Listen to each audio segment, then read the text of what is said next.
local sports show in Jacksonville. This is Action Sports Jax Prime Time, sponsored by Jenkins Hyundai of Jacksonville.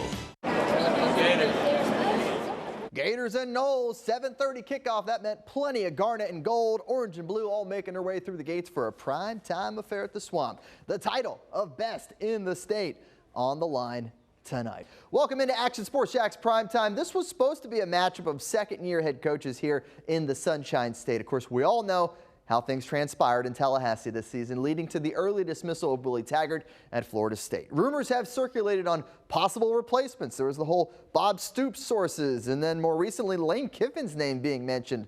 Regardless of what unconfirmed reports say might happen, it's Odell Haggins leading the Noles tonight. UF gets the victory 40-17. They reach 10-2 on the year. Dan Hicken at the Swamp with immediate reaction. A dominating performance for the Florida Gators as they earn their 10th regular season victory of the year. Dan Mullen caps off a stellar second year, going 10-2 and beating arch rival Florida State. And how? 40-17. How did they do it? A whole lot of offense and an opportunistic defense. Kyle Trask was outstanding, threw for over 340 yards. Emory Jones came in and provided some relief as well. In fact, he was the team's leading rusher, but also threw a touchdown pass. Trask had 3 touchdown passes as well. It all added up to 40 points for the Gators. FSU got an early touchdown to even things up at 7. After that, all Florida in the first half, they got out to a big 30-7 halftime lead and rolled from there. Defense, 7 sacks tonight on the FSU offense. 7 sacks by the Florida defense, led by Jonathan Granard, who's been outstanding all season long for Florida. What does it all mean? Too early to tell. Maybe a New Year's Day 6 bowl. We'll see how all that plays out. Alabama's lost to Auburn now have something to do with where Florida ends up playing in the holidays, during the holidays, but nonetheless an impressive performance for Florida, and they beat FSU to earn the state championship for real this year. Remember, they beat Miami to start the year, and they beat Florida State to close out the year. So the Gators win 40-17 here at the Swamp. We got post-game reaction coming up for you. For now, inside the stadium, I'm Dan Hicken, Action Sports Jax.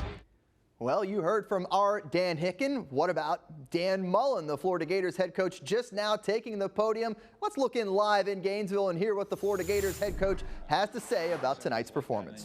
Miami to start the year, with playing two Power 5 non-conference games against huge in-state rivals. Not many people are doing that on top of an SEC schedule. So for our guys to have the mental, physical toughness to finish the year the way we did was fantastic. The way we finished that game, I thought was fantastic. All the way to the final whistle. We're competing, playing, going hard. Not worried about anything, but as hard as we could go on the next play. I thought that was great. Great, obviously, I want to thank all the Gator fans, Gator Nation. You've heard me say it over and over. If we pack the Swamp, we'll win. Not we win and we'll pack the Swamp, Coach. It doesn't work that way. It's the other way. And you look at our fans, what they're able to do all year. Crowd was unbelievable. Every home game was unbelievable. Gave us that home field advantage, and lo and behold, we go undefeated at home. And I think that's really special. And I thank all the Gator Nation. To go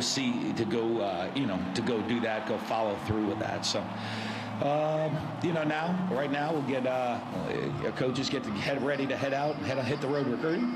Players get to go wrap up final exams, and we'll find out where we go here, hopefully in a couple weeks, right? We'll get to see that. Never know how that's going to play out. Hopefully, did enough to get a New Year's Six bowl, or maybe even more. I saw, right? Baylor beat a 6-win team last week and jumped up 5 spots. So we did the same today pretty handily. So we'll see how that works. Before we open up for questions, we're going to move really quickly tonight since the players are trying to get out of here. So get your questions in, and we'll move close. Get them in quick. Go. Edgar. Ready, set, go. You got a mic? Go. Oh, Edgar, Mike, go. So, yeah, you mentioned the New Year's Six. That's obviously on your radar. Where do you? I don't have a vote, so. Well, what do you think? What do you think you guys have accomplished in that respect? Especially. We're 10-2. We played a tough non-conference schedule. Playing, going out. It's going to determine a lot. You look and you say, okay, hey, we went out to aggressively schedule 2 Power 5 teams non-conference. There's a lot of teams not doing that. Unfortunately, we lost 2 games, right, by total of 21 points to the 2 teams that are right now in the top 4 in the country. So I don't know. I mean, again, I don't know the discussions that happen in the room and all that stuff, but resume-wise, I think we have a pretty solid resume to be a top 10 team. The 2019 class, when you see so many of those guys, the scholarship guys that stuck around, kind of helped with this turnaround. What does that kind of message send for the program? I think it's special. I mean, it's really special to me. I know when you come in and you say, hey, this is, we didn't recruit you, but this is how we're going to run the program. And, this is what we believe in. This is how the program should be run in the future. And those guys believed and bought in, and I thanked all of them. Every single one of them, I thanked them. I said, thanks for believing in me. I mean, they played hard for the Gators, but they came here to be Gators.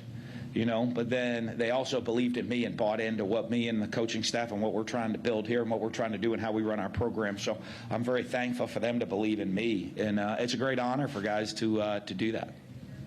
Mike, over there. Dan, what's it mean to be 3-0 against your state rivals since you got here? How does that help the program? How does that help the brand? How does that help recruiting? Well, obviously winning always helps the brand. Recruiting, I don't know. I've never known that those are huge deals. You know what I mean? I think, but the fact that we're winning games, that we have the opportunity to compete for SEC and national championships, get to play in the SEC is a huge recruiting boost. I think being one of the top 10 public universities in America, right? The only SEC team that is. And only school in the state of Florida that is. So, to have that academic, all of that helps in recruiting more than just winning those individual games. But I know it's great. It's great for the Gators. It's great for us because, anytime you win in-state rivals, those are your neighbors. That's who people are getting up to go to church with tomorrow, right? Be a lot of orange and blue in church tomorrow.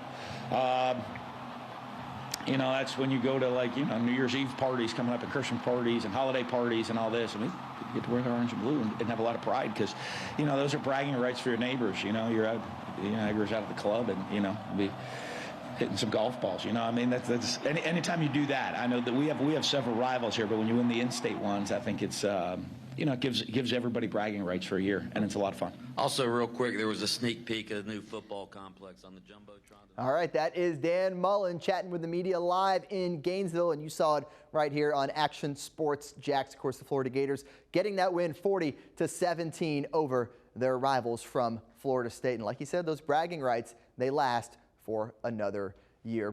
Not a bad way to wrap up the regular season for the Florida Gators. They take down their rivals from Florida State. Let's go back to Gainesville now, a little more live post-game coverage. How about Jonathan Granard live at the podium, the senior transfer pass rusher, just another fantastic game. Let's hear from him live in Gainesville. Louisville and come here and finish like this. How special is that going to be when you look back on it all?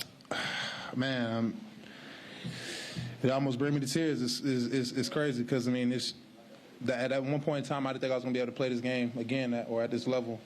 Just everything I'd have been through. Not just even in college, just things in high school. Everything I've been through in my life. I never thought I'd be in this situation. To be at this school, my dream school. To play at this level and then excel is I can't put into words. So, I'm just so thankful. I'm thankful for God to put me in a situation. I just kept praying and had a really good support system. And, everything else took care of itself.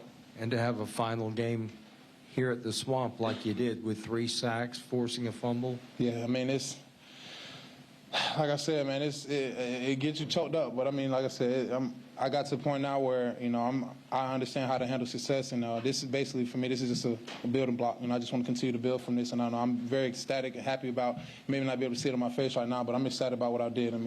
It's not easy to do that. Like I said, I don't take this for granted. I missed a whole year, so it made me love the game that much more. So all that just put it together, and the passion I have for this game, passion for my teammates, and how they feel about me just fuels me to go that much hard on the field. So I just can't do nothing but thank them. Did you ever hit Travis that hard in practice at Louisville? He was live one time in Louisville, but I think he was going against, the threes or third team or something like that. So we watched from the sidelines, and we never got a chance to hit him. But he can move. He's got some legs, and I always said, I'm going to get you now. And then even in the game we first got in, I was talking a little trash on him. It's all good. He's like a little brother to me. I basically helped him out, talked to him when we was in Louisville together. But, hey, I told him, I said, it's all love, man. Nothing personal, but, I'm sorry about your back. But, hey, you'll be all right in the morning. So he'll be all right. I talked to him after the game. And then if you had to make a case to the committee for a New Year's Six Bowl for this team. All right, there is Jonathan Granard, the pass rusher for the Florida Gators. You heard him live right here on Action Sports Jax Primetime, the Saturday edition. Gators with a big win. All right, let's take one more live look down into Gainesville, where quarterback Kyle Trask is now live at the podium. Let's take a listen. He can always tell, like Monday or Tuesday, the way you practice if you're going to play really well. Did y'all kind of have good practices all week? Yeah, I think we had some really good practices early on in the week. We had a really successful bye week of just getting those looks right. So when this past week came, we have already seen all these looks multiple times, and we're running multiple plays on all of these looks. And just like I said before, we didn't see anything new out there on the field, and that's why we executed so clean. Kyle, can you talk about your senior receivers, not just their performance today, but in general? I think they mean a lot to this team. A lot of those guys I came in with, and it's kind of a very humbling experience just to know that this is their last game in the swamp, and really makes you cherish every single moment.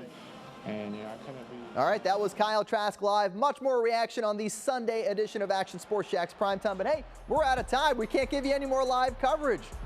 Well, that stinks. We were having fun there going on the fly. More tomorrow, and we'll, of course, have plenty of Jags coverage as well. For now, good night from Action Sports Jax. Action Sports Jax Primetime, Saturday at 10:30 on Fox 30.